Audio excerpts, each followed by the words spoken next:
तो फाइनली अभी हाल फिलहाल में मार्केट के अंदर मोतीलाल ओसवाल जो एएमसी है उसकी तरफ से लगातार कई एनएफओज आपको देखने को मिले हैं। अभी कुछ दिन पहले डिफेंस इंडेक्स फंड का एनएफओ आया था और उससे पहले एक और भी एनएफओ आया था मल्टी कैप फंड का, और दोनों ही एनएफओ में बहुत ज़्यादा रिस्पॉन्स देखने को मिला था। ख़ास तौर से अगर डिफेंस की अगर मैं बात करूँ तो वहाँ पर बहुत ज़्यादा रिस्पॉन्स देखने को मिला था। अभी मोतीलाल ओसवाल की तरफ से एक और भी नया एनएफओ लॉन्च कर दिया गया है। कौन सा एनएफओ है उसके डिटेल्स के ऊपर भी मैं बात करूंगा, और दूसरी बात, क्या आपके लिए इन्वेस्टमेंट करना सही रहेगा या नहीं रहेगा, किनको इन्वेस्टमेंट करना चाहिए, किस कंडीशन में इन्वेस्टमेंट करना चाहिए, इन सारे मुद्दों पर आज की इस वीडियो में हम बात करेंगे। तो एक लाइक कर दीजिए, वीडियो को शेयर कर दीजिए, चैनल को अगर अभी तक आपने सब्सक्राइब नहीं किया है तो चैनल को भी ज़रूर सब्सक्राइब कर लें। देखिए, जिस फंड के एनएफओ के बारे में हम बात कर रहे हैं वो फंड है मोतीलाल ओसवाल मैन्युफैक्चरिंग फंड। समझ रहे कि नहीं? इसका एनएफओ 19 जुलाई से लॉन्च कर दिया जाएगा, मतलब 19 जुलाई के बाद ये सब्सक्रिप्शन के लिए ओपन कर दिया जाएगा। उसके बाद 2 अगस्त को इसका क्लोज डेट है। समझ रहे कि नहीं? उसके बाद अलॉटमेंट की अगर बात करें तो कोई ऐसा डेट मेंशन नहीं किया गया है कहीं भी किसी भी वेबसाइट पर, लेकिन अंदाजे के मुताबिक अक्सर ये होता है कि भाई एनएफओ वगैरह में 4-5 दिन के बाद, मतलब इन्वेस्टमेंट क्लोज होता है उसके 4-5 दिन के बाद अलॉटमेंट मिल जाता है अगर आप निवेश करते हैं।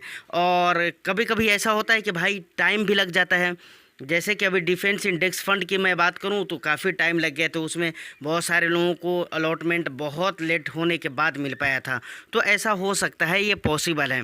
अगर इसके बेंचमार्क इंडेक्स की बात करूं तो निफ्टी इंडिया मैन्युफैक्चरिंग TRI, ये इसका बेंचमार्क इंडेक्स होने वाला है। दूसरी बात, ये एक सेक्टरल एंड थीमेटिक फंड है, यानी मैन्युफैक्चरिंग के थीम पर जो कंपनीज़ हैं उनके स्टॉक्स में ये अपने पैसे को निवेश करने वाला है। उनके ज़्यादातर पैसे वहीं पर निवेश होने वाले हैं। एनएवी की अगर बात की जाए तो 10 रुपये के प्राइस पर एनएवी आपको प्राप्त होने वाली है, जो अक्सर एनएफओ में देखने को आपको मिलता है। तो ये सारे डिटेल्स हो गए मोतीलाल ओसवाल मैन्युफैक्चरिंग फंड का।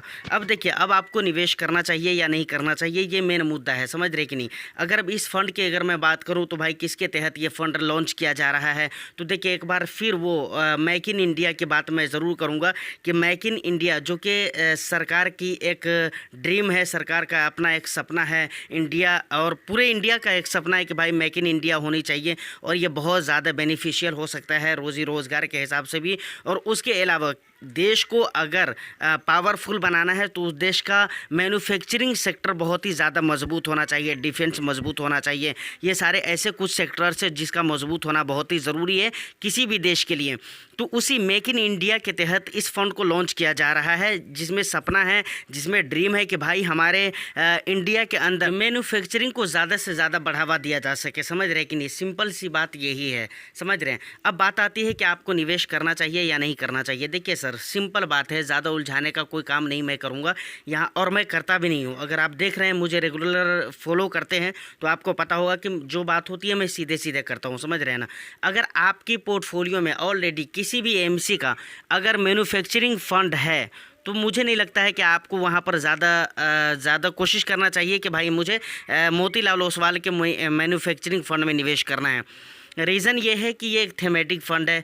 अब वो जो भी मैन्युफैक्चरिंग फ़ंड होंगे वो सेम थीम के ऊपर उसका भी निवेश होगा और इसका भी निवेश सेम थीम के ऊपर होगा, तो मुझे नहीं लगता है कि बहुत ज़्यादा बेनिफिट आपको मिल पाएगा। दूसरी बात, अब एक बात और भी आती है जिसकी बात मैंने की है कि भाई हाल फिलहाल में डिफेंस को लेकर एक फ़ंड निकाला था, जो कि Motilal Oswal defence index fund था। कुछ दिन पहले उसका लॉन्च हुआ था।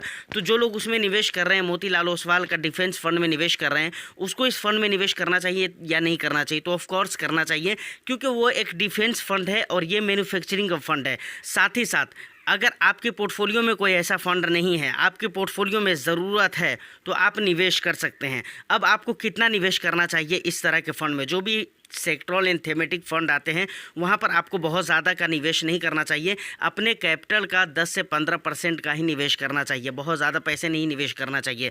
और यहाँ पर आप 500 रुपये से SIP कर सकते हैं। समझ रहे कि नहीं?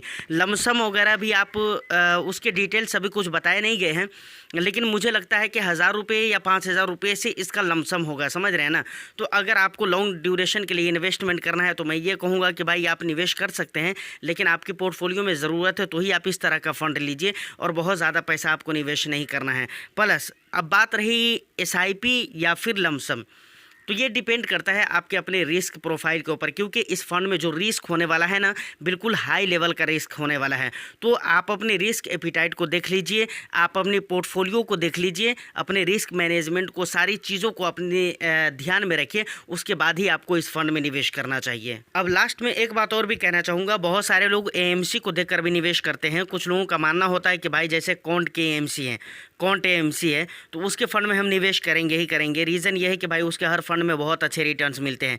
तो ऐसा मोतीलाल ओसवाल को लेकर भी हो सकता है, जबकि अगर पास्ट का रिकॉर्ड देखा जाए तो यकीनन मोतीलाल ओसवाल के जो भी एनएफओज, जैसे कुछ दिन पहले, अभी साल भर पहले, लगभग साल हो ही गया है, क्या कहते हैं कि लार्ज कैप का एनएफओ आया था, उसके बाद मल्टी कैप का एनएफओ आया, उसके बाद डिफेंस का एनएफओ आया, अभी फिर मैन्युफैक्चरिंग का एनएफओ आया है। तो पहले जो आ चुका है, जैसे लार्ज कैप को देख लीजिए, मल्टी कैप को देख लीजिए, उसके बाद डिफेंस को देख लीजिए, इन सारे फंड्स में यकीनन बहुत अच्छे रिटर्न्स मिले हैं। तो अगर आपका भी माइंड ये है कि भाई मुझे मोतीलाल ओसवाल के फंड में निवेश करना ही करना है, रीज़न ये है कि भाई वहाँ पर रिटर्न्स हर फंड में बहुत ही अच्छे मिलते हैं, तो मुझे नहीं लगता है कि ये चीज़ सोचकर, सिर्फ इस चीज़ की बुनियाद पर आपको मोतीलाल ओसवाल के इस मैन्युफैक्चरिंग फंड में आना चाहिए। बाकी आपके ऊपर डिपेंड करता है, समझ रहे कि नहीं। आप अपने रिस्क को देखिए, और मुझे लगता है कि सबसे ज़्यादा कारगर यही बात होगी कि आप अपने रिस्क को देखते हुए इन्वेस्टमेंट करिए, आप अपनी हालतों को देखते हुए इन्वेस्टमेंट करिए। उम्मीद करता हूँ कि ये इन्फॉर्मेशन आपको अच्छी लगी हो, तो वीडियो को एक लाइक कर दीजिए, शेयर कर दीजिए।